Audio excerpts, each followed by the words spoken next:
We have a real issue. Young people are enraged, so it turns every cut, every movement into an opportunistic infection because, quite frankly, they are just pissed off.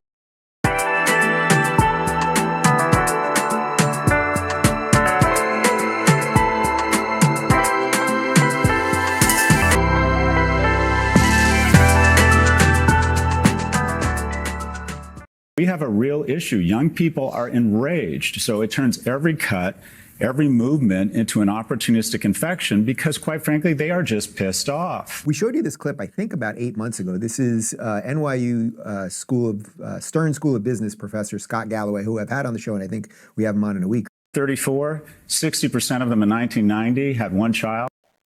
Now, people aged 30 to 34, 60% of them in 1990 had one child. Now it's 27%. People are opting out of America. They're not optimistic about it. They're not having kids. Young people aren't having sex. They're not meeting. They're not mating. The pool of emotionally and economically viable men shrinks every day, which lessens household formation. So we have a real issue. Young people are enraged. So it turns every cut, every movement into an opportunistic infection because, quite frankly, they are just pissed off.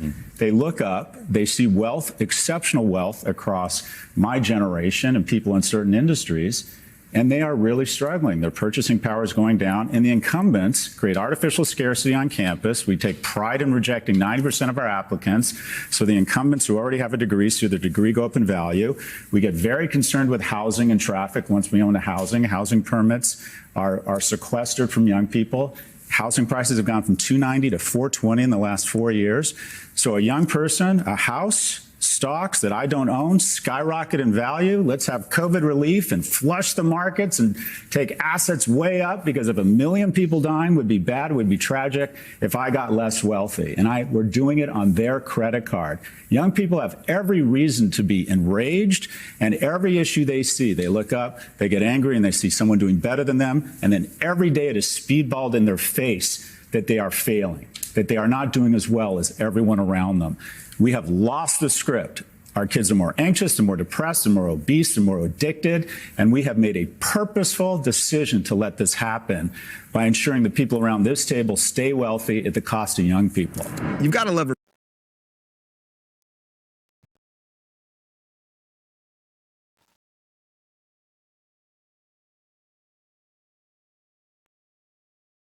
Yeah, the rest of the video is Ruben reports off the spill, but that wasn't the point of the video, right? The point of the video was Scott Galloway, and he started to be like the other guy, the professor in Canada. He started to get a voice like him, where he's talking to, like, well, he's standing up for younger people and what their needs, because it seems as though the younger people in this generation, they're not being heard. It almost feels as though like this world is starting to become a dog eat dog world. The young kids just cannot compete. I mean, let me explain to you the main reason why they can't compete, because at the end of the day, it is not young people that control their finances. It's the employers that control their finances. And you get what you get from the employer. If you don't like it, quit. Go find another job somewhere. That's how that works. Right? The main issue as to what's going on in the economy is simple. The asset prices are ever exploding. They're going up and to the right. Inflation is going up and to the right. But the paychecks are not going up and to the right. Sometimes you don't even get a pay raise from one year to another year.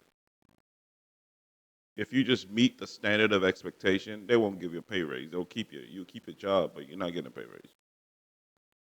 Meanwhile, the cost of goods and everything has gone up, what, 5, 6, 7, 10%. So you're losing purchasing power every single year. I think the true measure of the true measure of inflation are home prices. Home prices. That's the true measure. And I do not support a communist or a socialist when it comes to New York City. I do not support it, especially a communist that says "f the police," like they don't want the police. Well, we saw that didn't work under the Biden administration. Black Lives Matter. We saw that that was a complete scam. And the overweight lady, yeah, she's been investigated right now as we speak. Yeah, so we see how that didn't work. However, I will say this: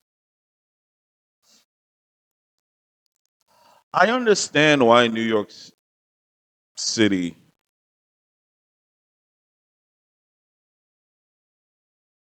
voted for McNamee or whatever his name is. I understand. Do I agree with it? Absolutely. I mean, you didn't have any other candidate. You had Cuomo of all people. Like, I mean, it can't get no worse than that.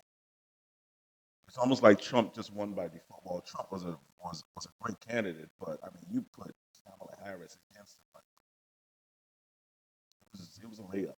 Like, it is what it is. And McDonald was going against Cuomo. Like, it was a layup. Like, nobody was going to vote for that guy. Nobody. But the larger point still remains.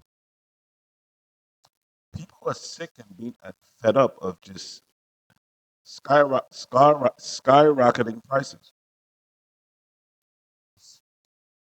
So they have to bring a socialist to help combat that inflation to feel like they're going to stand a chance. I understand. Listen, I get it. That's where it ends, though.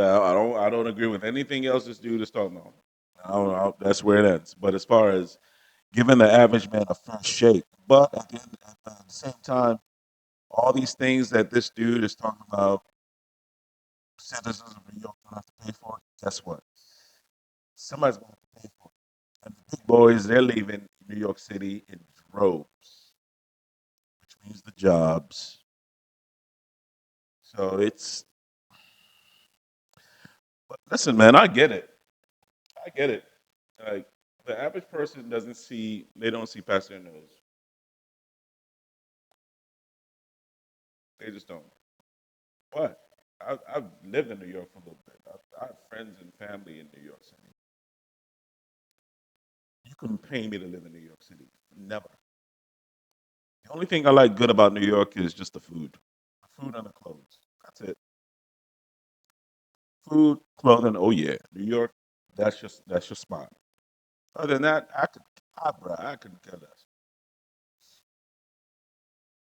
But people are just starting to lose hope, man. People are really starting to lose hope. And like, listen, I'm gonna tell you, ladies who talk about dudes, all these bum ass dudes and so on and so forth. Blah blah blah. Listen, this is not the 1940s or the 1950s where where salaries paced with inflation. This ain't that. Where one salary could pay for a home over 20 years. He could pay it off. Just one salary. So you had the woman that could stay at home and raise a family.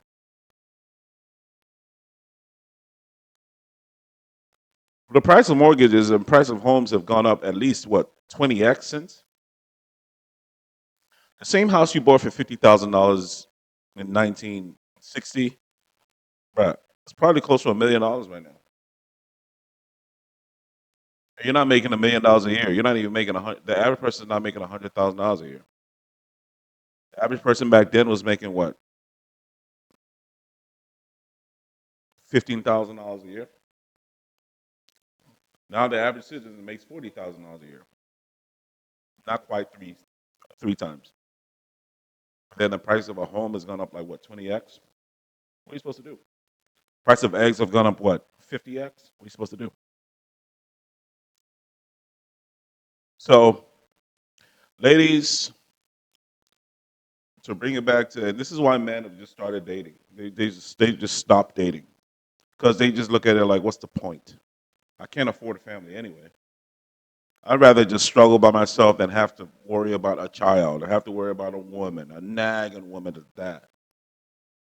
I'd rather just be by myself and just, it's bad when dudes are not even taking a chance to even get a woman pregnant. That's the average man's nightmare, to get a woman pregnant, because he knows all the shit that comes with it.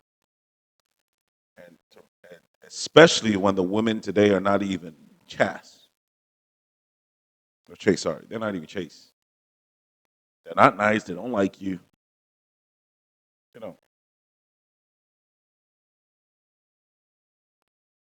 But I think the smart thing to do nowadays was just to find a partner, man. Find a partner and y'all split bills. Because in the way this economy is going, you're gonna have no choice but to split them bills. Ladies, all this, you're not a real man if you don't pay all the bill. All that shit is, look, listen, you miss me with that. I don't care if I was making $10 million every two days. She's paying for something. Period. She's paying for something. This ain't no get rich scheme. This ain't no get free out of jail card. No. We both must contribute so we both can feel valuable and needed in a relationship. What I look like I make all the money and you just freeload off of me. Then you divorce me and now you want half.